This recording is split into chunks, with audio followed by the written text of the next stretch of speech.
I mentioned some complications, and it's important to understand that these apply to any operation in some respects, but there are some that are specific to knee replacement.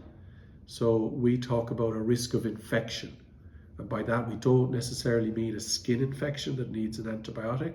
I'm talking about a deep infection on the implant that will need more surgery and prolonged antibiotics to try and resolve. And this happens in about 1 in 100 operations that we do on the knee. This is worldwide, not just here in Ireland. This would be a typical complication of this type of surgery, and the rate of this happening is probably 1 in 100 cases. Another complication that patients will get occasionally is stiffness in the knee, either just through bad luck or a difficulty with engaging with post-operative physiotherapy, which is challenging, especially in the first few weeks.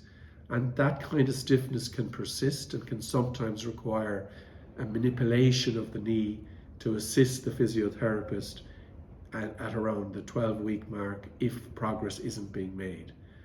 And then there are problems that can happen with instability in the knee that require bracing or more surgery.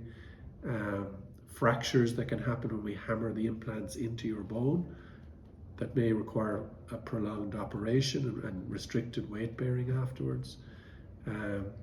Or just persistent stiffness and soreness that's non-specific, which would be reasonably common.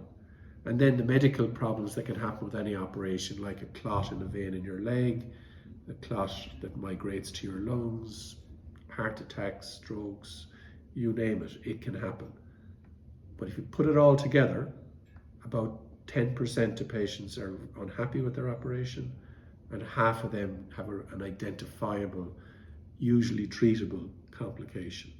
And the vast majority have a good outcome and are happy with the result.